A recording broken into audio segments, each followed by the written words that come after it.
Hello बच्चों, आज हम क्षितिज का पाठ 10 नेताजी का चश्मा के प्रश्न उत्तर का दूसरा भाग लेंगे।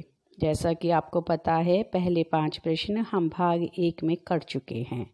तो छठे प्रश्न पर आने से पहले आप मेरे YouTube चैनल को लाइक और सब्सक्राइब करना ना भूलें। चलिए प्रश्न 6 देखते हैं। निम्नलिखित वाक्य पात्रों की कौन सी विशेषता की ओर संकेत करते हैं। यहाँ पे जैसा कि मैंने पाठ में बताया था 3 पात्र हैं, तो उन्हीं तीनों पात्रों के ऊपर एक एक प्रश्न जो है दिया गया है। पहला प्रश्न है, हालदार साहब हमेशा चौराहे पर रुकते और नेताजी को निहारते। तो इसमें आप क्या लिख सकते हो कि हालदार साहब के मन में अवश्य ही देशभक्तों के प्रति सम्मान की भावना थी। जब वे सुभाष चंद्र की मूर्ति को देखते थे तो उनके मन में वह भावना और प्रबल हो उठती थी। देश के लिए सुभाष चंद्र के कार्यों को याद करके उनके मन में श्रद्धा भाव और ज़्यादा आ जाता था। इस कारण हालदार साहब चौराहे पर रुककर नेताजी की मूर्ति को निहारते रहते थे। दूसरा देखिए क्या है इसमें। पान वाला उदास हो गया, उसने पीछे मुड़कर मुंह का पान नीचे थूका और सिर झुकाकर अपनी धोती के सिरे से आंखें पहुंचता हुआ बोला, साहब कैप्टन मर गया।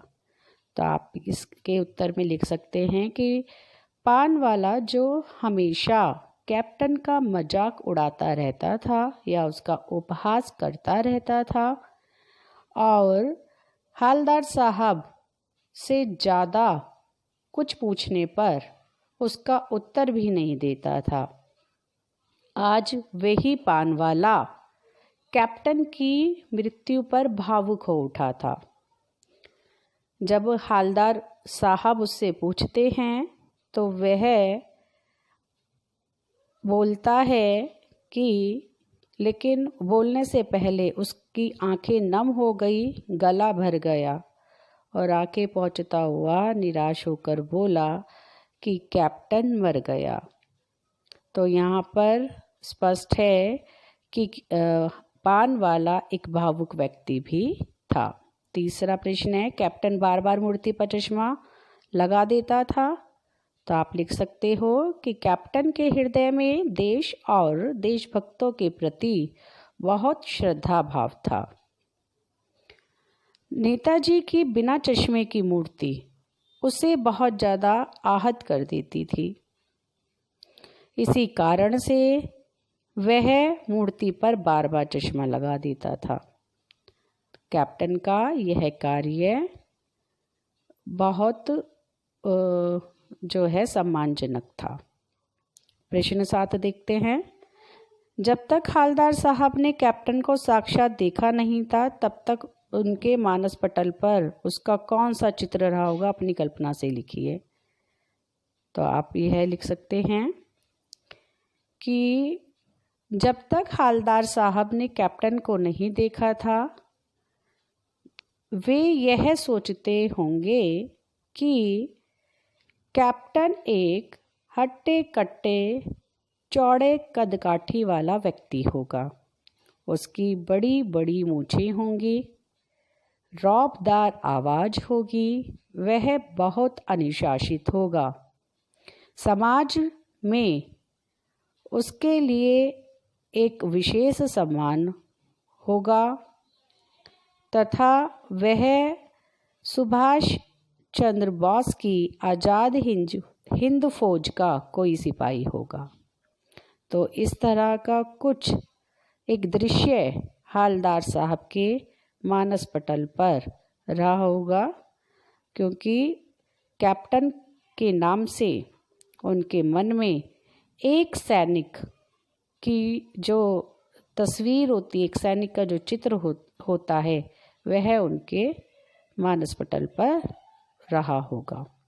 प्रश्न 8 है, कस्बों शहरों महानगरों के चौराहे पर किसी न किसी क्षेत्र के प्रसिद्ध व्यक्ति की मूर्ति लगाने का प्रचलन सा हो गया है। इस पंक्ति के आधार पर यहाँ 3 प्रश्न पूछे गए हैं। पहला प्रश्न है, इस तरह की मूर्ति लगाने के क्या उद्देश्य हो सकते हैं। तो आप यहाँ पर इसमें लिख सकते हैं कि इस तरह की मूर्ति लगाने के कई उद्देश्य हो सकते हैं। पहला तो यही है कि जो मूर्ति लगाई गई है उनके त्याग और बलिदान को सब लोग जान सकें। दूसरा, वो जो भी महापुरुष हैं उनको अन्य लोग जो है उनके पद चिन्हों पे चल सके, उनका अनुकरण कर सकें। फिर एक पॉइंट और लिख सकते हैं कि जो भावी पीढ़ी है या जिन लोगों ने उन महापुरुष को नहीं देखा वो उनके विषय में जान सके, ज़्यादा से ज़्यादा समय तक उनकी एक पहचान समाज में बनी रहे। इसका दूसरा प्रश्न है, आप अपने इलाके के चौराहे पर किस व्यक्ति की मूर्ति स्थापित करवाना चाहेंगे और क्यों? यहाँ बच्चों आपको अपने अनुसार जो भी आपको व्यक्तित्व अच्छा लगता है उनकी मूर्ति स्थापित करवाने की बात आप लिखेंगे, लेकिन क्यों पूछा गया है तो उसमें आपको यह भी स्पष्ट करना है कि आप उनकी मूर्ति क्यों लगवा रहे हैं, आपको उनके ऐसे कौन से कार्य पसंद हैं। तीसरा प्रश्न है, उस मूर्ति के प्रति आपके दूसरे लोगों के क्या उत्तरदायित्व होने चाहिए? तो उत्तरदायित्व यानी ड्यूटीज, तो आप लिख सकते हैं कि उस मूर्ति के प्रति हमारा यह उत्तरदायित्व होगा कि हम जिस महापुरुष की मूर्ति लगवा रहे हैं उस महापुरुष के बारे में ज़्यादा से ज़्यादा लोगों को परिचित कराएं, समय समय पर जो है वहाँ पर सफाई इत्यादि कराते रहें और इस बात का ध्यान रखें कि मूर्ति का कोई अपमान न करें और मूर्ति की सुरक्षा का दायित्व भी उठाएं। आखिरी प्रश्न देखते हैं, प्रश्न 9, सीमा पर तैनात फौजी ही देश प्रेम का परिचय नहीं देते। हम सभी अपने दैनिक जीवन कार्यों में किसी न किसी रूप में देश प्रेम प्रकट करते हैं, जैसे सार्वजनिक संपत्ति को नुकसान ना पहुंचाना। सार्वजनिक संपत्ति यानी पब्लिक प्रॉपर्टी को, यानी यहाँ पे क्या कहा जा रहा है कि हमें नुकसान नहीं पहुंचाना चाहिए। पर्यावरण संरक्षण यानी अपने पर्यावरण का ध्यान रखना चाहिए। अपने जीवन जगत से जुड़े ऐसे और कार्यों को उल्लेख कीजिए और उन पर अमल भी कीजिए। अमल करना यानी फॉलो भी करना है। तो आप यहाँ पर इस प्रकार से लिख सकते हैं। वैसे तो आप अपने विचार लिखेंगे, लेकिन कुछ एक हिंट मैं आपको दे देती हूँ। आप ऐसे लिख सकते हैं कि हम सब निम्नलिखित कार्यों द्वारा देश प्रेम प्रकट कर सकते हैं।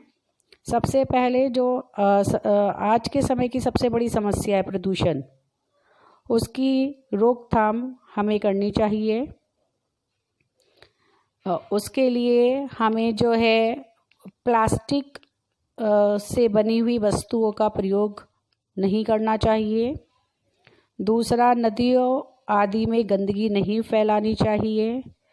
तीसरा, वृक्षों को नहीं काटना चाहिए तथा वृक्षारोपण पर ज़्यादा से ज़्यादा ध्यान देना चाहिए। वृक्षारोपण ज़्यादा से ज़्यादा करना चाहिए। और जितने भी प्रकार के पॉल्यूशन हैं जो आपने पढ़े हैं, तो उसमें किस प्रकार की रोकथाम हो सकती है वो आप इस तरह से लिख सकते हैं। तो बच्चों, आपका यह पाठ यहीं पर समाप्त होता है